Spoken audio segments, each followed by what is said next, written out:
দুনিয়ার বুকে দেখলেই আপনি বুঝবেন ইসলামের বিজয় আল্লাহ কিভাবে দেন, ইসলামের বিজয় আল্লাহ পাক কিভাবে দুনিয়ার বুকে দিয়েছেন, যুগে যুগে দিয়েছেন।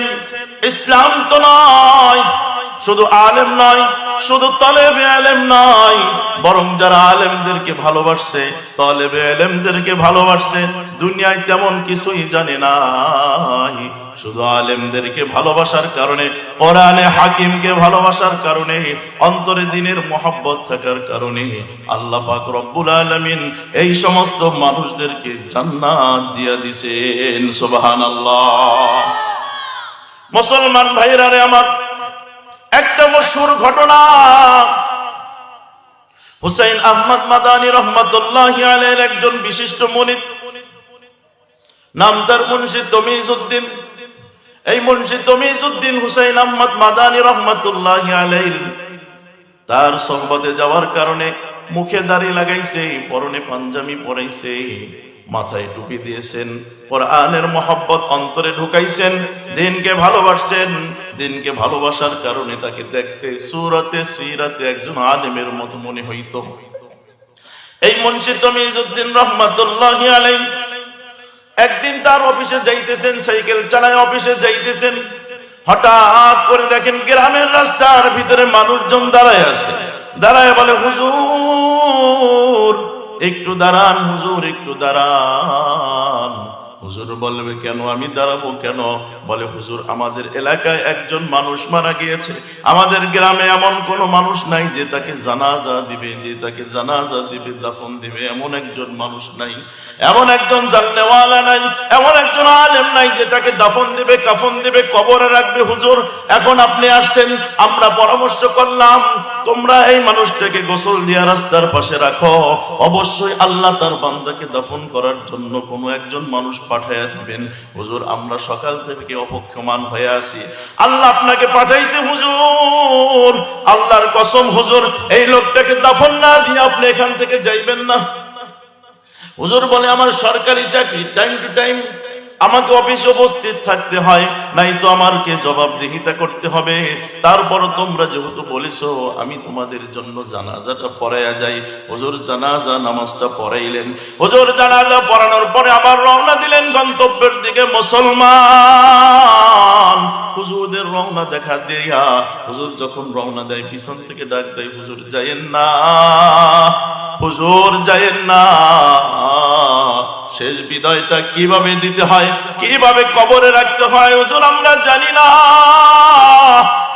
হুজুর এই লোকটার দিকে তাকাইয়া, মৃত্যু ব্যক্তির দিকে তাকাইয়া আপনি একটু সময় হইলেও মাটিটা দিয়ে যান হুজুর, প্রয়োজনে অফিসে গিয়ে আপনার জন্য আমরা সুপারিশ করব। হুজুর বলল ঠিক আছে। হুজুর ওই লোকটাকে দাফন দিলেন। দাফন কাফন দেওয়ার পরে হুজুর অফিসের দিকে রওনা দিলেন। ওই মুন্সি তমিজউদ্দিন অফিসের দিকে রওনা দিলেন। রওনা দিয়া মুসলমান যখন একদম অফিসের কাছে চলে গেলেন তখন তার মনে পইরা গেল, হায় আমার অফিসের কার্ডটা কোথায়? কার্ড না হইলে তো অফিসে ঢোকা যাবে না, কার্ড না হইলে তো চাকরি করা যাবে না। হুজুর পকেটে হাত দিয়ে দেখে কার্ড নাই। হুজুর রাস্তায় খুঁজতে বের হয়ে গেল। খুঁজতে খুঁজতে খুঁজতে খুঁজতে একটা পর্যায়ে সমস্ত জায়গায় যখন খোঁজা শেষ হয়ে গেল, হুজুর ওই কবরের কাছে যায় বলল, এখন নিঃসন্দেহ কার্ডটা একমাত্র কবরের ভিতরেই পড়তে পারে। হুজুর এলাকার মানুষদেরকে ডাইকা বলে, ও মুসলমান তোমাদের উপকার করতে গিয়ে আমি নিজেই বিপদে পড়ে গেলাম, আমার কার্ডটা তো কবরের ভিতরে পড়ে গেছে। সকলেই বলে, হুজুর কি করতে পারি আপনার জন্য? হুজুর ডাক দিয়ে বলে, কবরটা একটু খোদাই করো। সকলেই বলে, হুজুর যদি ইসলামের দৃষ্টিতে কোনো সমস্যা না হয়, আমাদের কোনো সমস্যা নাই হুজুর, আপনি এই কবরটা খোদাই করেন। হুজুর কবর খোদাই করলো। মুসলমান হুজুর কবর খোদাই করতে দেরি, কবরের ভিতর থেকে জান্নাতের বাতাস বাইর হইতে দেরি হয় না। সুবহানাল্লাহ। কবর খুঁজতে দেরি, কবরের ভিতর থেকে জান্নাতের বাতাস, জান্নাতের ঘ্রাণ, জান্নাতের আলো এলাকায় আলোকিত হয়ে যায়। হুজুর কার্ডটা বের করে তাড়াতাড়ি বলে, এই লোকটার এমন কোন আমল ছিল আমার একটু দেখাও, এমন একটা আমল কি ছিল আমাকে একটু দেখাও।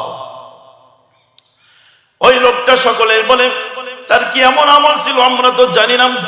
তবে তার বাড়িতে একটা মেয়ে আছে, মেয়ের কাছে চলেন সকলেই। যখন ওই মেয়ের কাছে গেল, যাই বলো, মা তোমার বাবা এমন কি আমল করতো আমাদেরকে একটু বলো। বলে, হুজুর আমার বাবা তো একজন উম্মি মানুষ ছিল, মাঠে ঘাটে কাজ করতো, তেমন কিছু জানতো না, তেমন কোনো আমলও করতো না। আবার বলে, হুজুর তাহলে একটু ভালো করে চিন্তা কইরা দেখো। এবার মেয়ে ডাক দিয়ে বলে, হুজুর কি আমল করতো আমরা তো জানি না, তবে ওই যে দেখেন ঘরের উপরে র্যাকের উপরে একটা কি জানি কাপড় দিয়া পেঁচানো, ওইটা প্রতিদিন আমার বাবা ধরতো, মুখে চুমা খাইতো, চোখে নিত, গালে লাগাইতো, বুকে জড়াইয়া ধরতো আর বলতো, আল্লাহ নে জো কুছ কাহা সব সচ্চা কাহা। আল্লাহ যা বলেছেন সব সত্য বলেছেন। হুজুর এই ছাড়া আমার বাবার কোনো আমল ছিল না। আবার যখন সন্ধ্যাবেলা বাসায় আসতো, আইসা আগে ওইটাকে চুমা খাইতো, বুকে নিত, মুখে নিত, আবার বলতো, আল্লাহ নে যা জো কুছ কাহা সব সচ্চা কাহা। আল্লাহ যা কিছু বলেছেন সব সত্য বলেছেন। হুজুর এর ছাড়া আমার অন্য কোনো আমল আমার বাবার নাই। হুজুর এবার ডাক দিয়ে বলে, তাহলে ওই জিনিসটা কি আমার একটু দেখাও। মেয়ে ওইটাকে হুজুরের হাতে আইনা দিল। হুজুর ওইটা খুইলা দেখে আর কোনো কিছু না মুসলমান, ওইটা আর কিছু না, ওইটা আপনার আমার রবের কালাম, কোরআন মাজিদ। আল্লাহু আকবার। এবার হুজুর ডাক দিয়া বললে, বুঝেছি মা, তোমার বাবার এই কোরআনের মহব্বত, এই কোরআনের ভালোবাসা, এই কোরআনের মহব্বত, কোরআনের ভালোবাসার কারণে আল্লাহ তোমার বাবার মৃত্যুর সাথে সাথে আল্লাহ তার কবরে জান্নাতের বিছানা বিছায়া দেয়। সুবহানাল্লাহ। তাহলে মুসলমান আমরা যদি কোরআনকে ভালোবাসি, কোরআনকে যদি বুকে ধারণ করি, আমাদের লাভ না লস? বলেন, আমাদের লাভ আছে, আমাদের জন্য উভয় জগতে কামিয়াব। কিন্তু দেখা যায় কিছু কিছু মুসলমান সম্মানের জন্য, ক্ষমতার জন্য এই কোরআনকে অপমান করে কিনা বলেন? দেখুন, আমরা দেখেছি বিগত বছরগুলোর ভিতরে যারা ক্ষমতায় ছিল, ইহুদি খ্রিস্টানদেরকে রাজি খুশি করার জন্য, ভারতকে রাজি খুশি করার জন্য, হিন্দুদের রাজি খুশি করার জন্য কোরআনের বিরুদ্ধে আইন করে কোরআনের আলেমদেরকে জেলে ঢুকায়া কোরআনকে নিষিদ্ধ করার জন্য পায়তারা করেছিল, ঠিক কিনা বলেন? কিন্তু এই কোরআনের বিরুদ্ধে পায়তারা করার জন্য, কোরআনের বিরুদ্ধে আচরণ করার জন্য, কোরআনের সাথে বেয়াদবি করার কারণে, আলেমের সাথে বেয়াদবি করার কারণে ওই সমস্ত নেতা খাতা পলাবার পর্যন্ত কোনো জায়গা পায় না, ঠিক কিনা বলেন?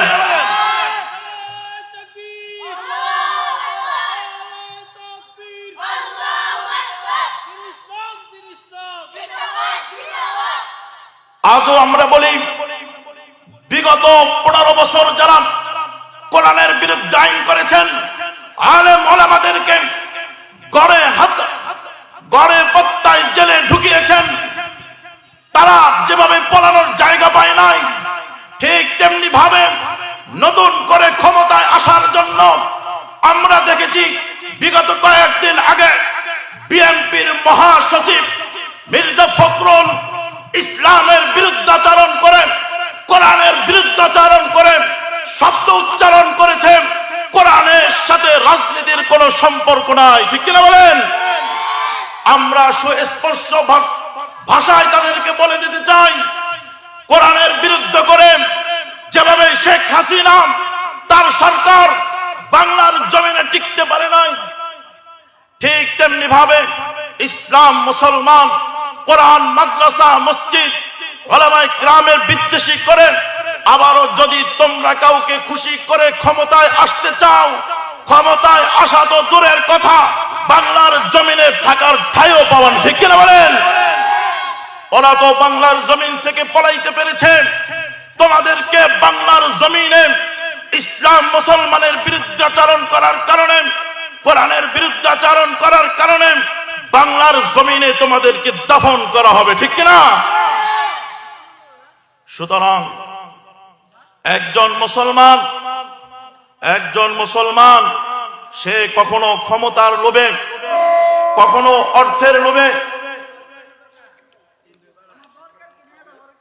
কখনো ক্ষমতার লোভে, অর্থের লোভে নিজের ঈমানকে বিক্রি করতে পারে না, ঠিক কিনা বলেন?